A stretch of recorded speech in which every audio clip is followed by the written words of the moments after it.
Technology is the true development of old tradition.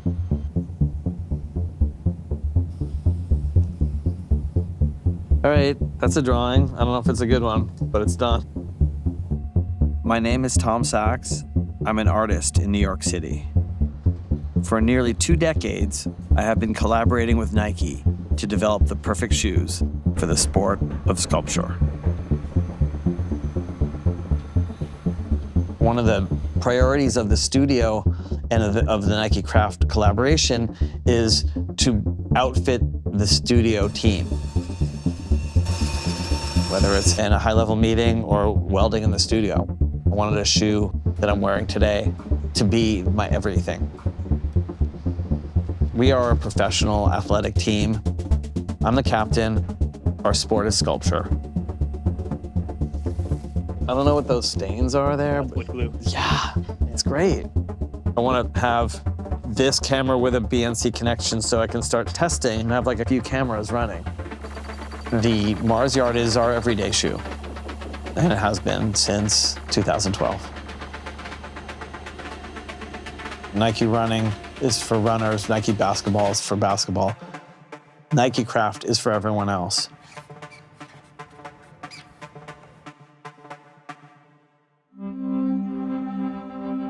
When I first started working with Nike, and they asked me to decorate a dunk and make my Tom Sachs dunk and do like an airplane sculpture about it. It didn't feel authentic to me at the time.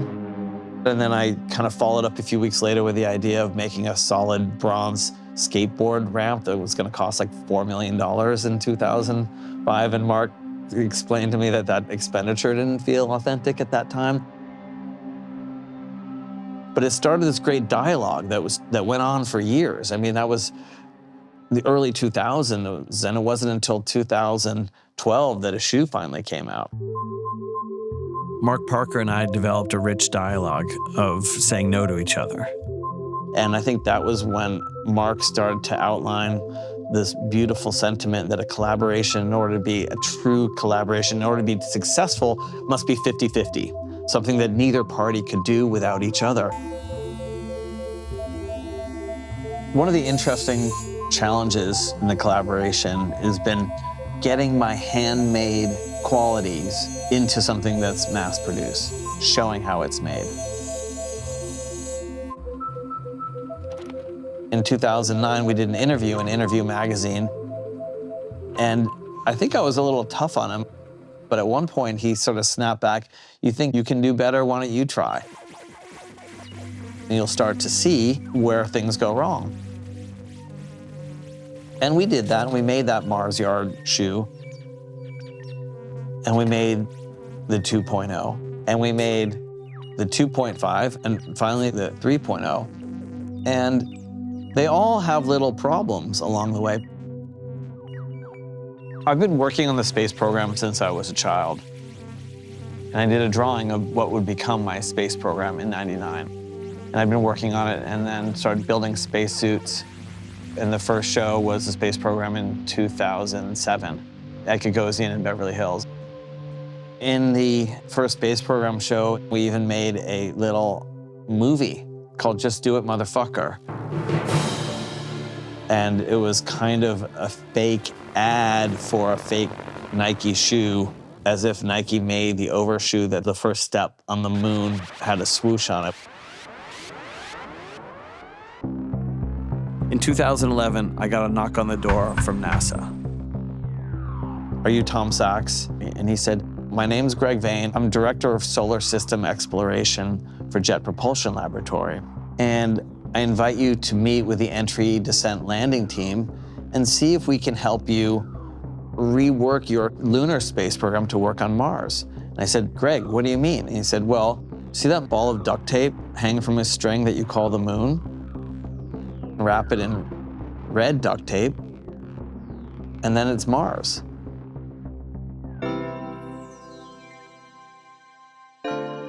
I knew right then that within NASA, I'd found my people. Greg Vane introduced me to Tommaso Rivellini and Adam Stelzner at JPL. Tommaso Rivellini, he holds the patents for entry, descent, landing mechanism, and Mars rover.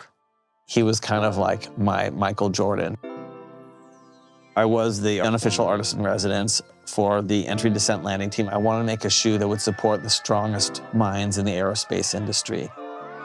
A shoe that would work just as well in the rigorous off-road surface of the Mars yard as in the funding-seeking hallways of Washington, D.C. headquarters. So this is the patch for the entry, descent, landing team for the Mars Science Laboratory, Jet Propulsion Laboratory. And this drawing was done by Tommaso Rivellini, originally on a park bench in Cambridge when he kind of came up with the idea. And I just kind of put it together with like Earth on top, Mars on the bottom. The idea is we go from Earth to Mars with this. At Jet Propulsion Laboratory in Pasadena, California, there is this place called the Mars Yard. The Mars Yard is a football field size synthetic Mars surface. It's made out of volcanic rock and whatever they could find from Home Depot. There's a garage where they keep the Mars rover, where they drive it by remote control to test it out. And what's probably most important in the story of this is that when the first Mars rovers bounced their way down to the surface of Mars, they did it in this special material called Vectran. Tommaso Rivellini gave me this little sample of Vectran, which is an aramid, which is a fiber like Kevlar. And it's so strong and abrasive resistant that you have to cut it with a laser. In fact, this is laser cut, this piece. It's 10 times stronger than steel. It abrades stronger than anything. But if you fold it 100 times, like a paper clip, it snaps. But that's why the Mars yards kind of fell apart, because although it passed every test in every machine we could put it through, we never thought that folding something a dozen times could break it. This all comes from stuff that's used in NASA. It's like a communication gesture where things are red because you're trying to draw attention to them. Otherwise, you want them just raw aluminum because paint costs weight. In the Mars yard, we always tried to convey some of this by having the materials be the native materials of the product, like natural rubber, the sort of light tan of the suede pigskin, the polyurethane is white, and only the red and the donning straps are artificially dyed because they communicate. Who made this? A swoosh. Oh, it's Nike. Or how do I get this thing on? Oh, put fingers here to insert foot. This is the rarest of the rare. I looked on the internet. No one even seems to know what it is, but you can see it does say Mars Yard 1.1, and it's just 2 layers of Vectran, and they also fail. Talked to Parker about this, and he said, well, you should just line it with cambril, like we do. And I said, yeah, but it makes it less breathable. And he said, yeah, but it doesn't fall apart. And I was like, did you know? And he said, yeah, I knew it was gonna happen because I've been doing this for a long time. I was like, why didn't you tell me? And he said, your storytelling was too compelling, and that's really important. Tell the story. And so we did. And I think it was a success in its failure. The Mars Yard 2, it was just a challenge from Parker saying, can we do a restock? The Mars Yard 1, there were 500 pairs. And the differences are pretty subtle.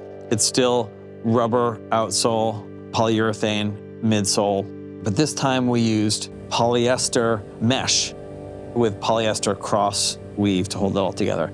Polyester does not sound exotic. I wanted Kevlar, basalt, carbon fiber, hemp, Technora, Dyneema, but all that stuff's too brittle. Polyester's the best. And these work pretty well. They still wore through, and you'll still find holes in them, and you can see all these amazing repairs that people have done along the way. This is my favorite repair that Ricky Bond at Nike did. Oh, this is the original box that the Mars Yard shoes came in. Here you can see Ricky hand wove repairs. Here's a little silicone rubber Band-Aid. And this comes from a tradition called kintsugi in Japan, where gold is used to show the repair, and the piece gains more value from having been smashed in the story of the smash. Individuality is rare and must be cultivated. It's hard for me to make something as flawless as a Nike shoe, but it's even harder for Nike or an industry to make something that has the fucked up qualities, the handmade qualities.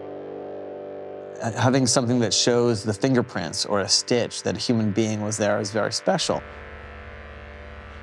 These fingerprints that you see in all of these works show that, I was here.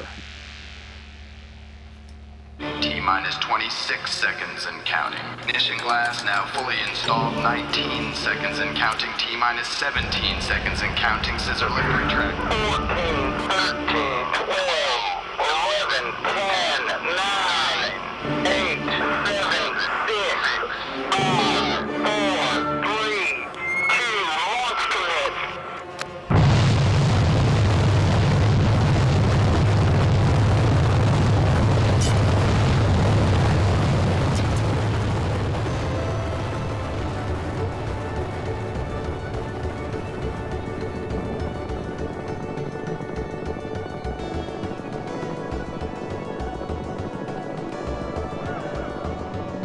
Although we didn't sell out of the Park Avenue Armory in the time between 2012 and 2017, the 1.0 had become a cult classic. People were really into it.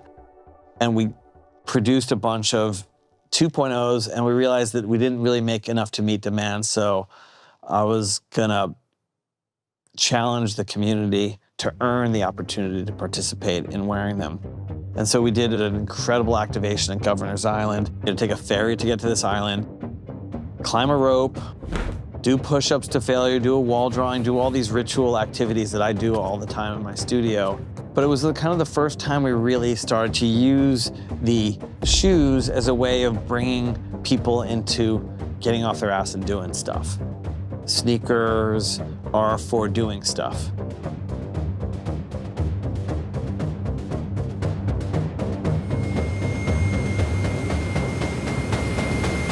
We'd made the overshoes for our mission to Vesta, the brightest asteroid in the night sky. It lies somewhere between Jupiter and Mars.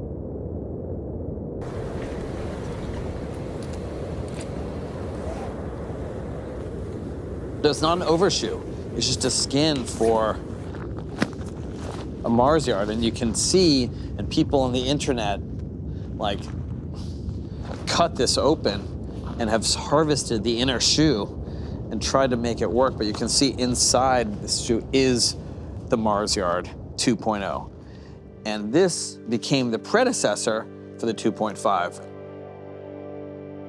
The 2.5 was our way of trying to explore problems that we had found with the 2.0. We were wearing them in the shop, people were stubbing their toes, they weren't protective enough.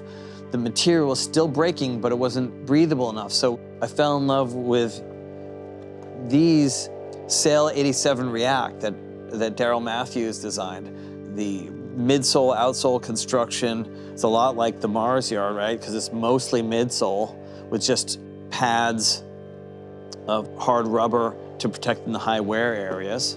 But more than anything, this upper material, which is called monofilament woven, it's just fishing line woven. It has a little bit of waterproofness. It's very breathable. It's very, very strong. It feels weak. And so we use these as the uppers on the 2.5s, and they were incredible. Let me show you a pair that Laura Kampf wore to death.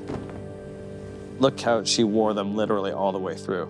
And we started to learn things. We learned that if it's gonna be a really durable shoe, you might wanna have the whole bottom rubber. The Mars Yard 2.5 became the official shoe of the Wear Tester. We made 100 of these, we sent them out to people, we issued them challenges.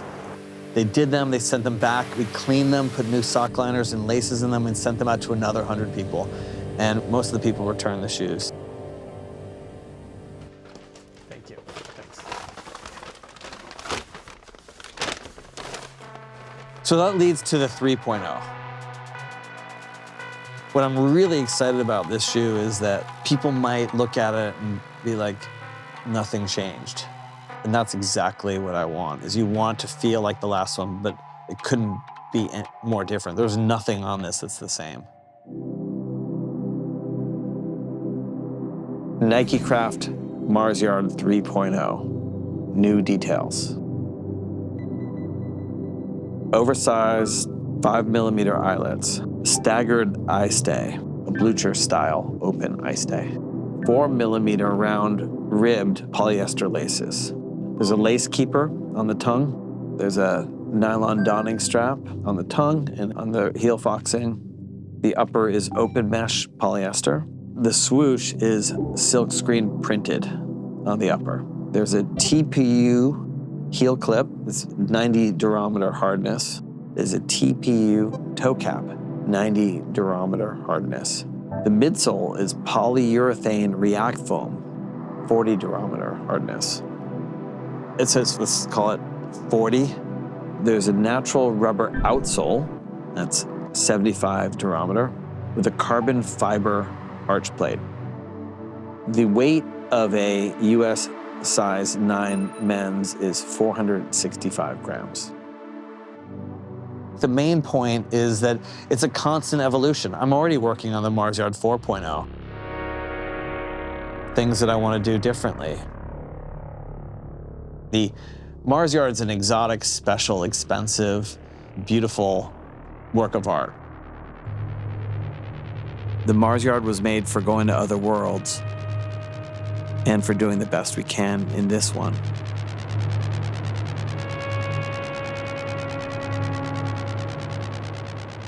Mars Yards have always been hard to get, and they're always going to be hard to get.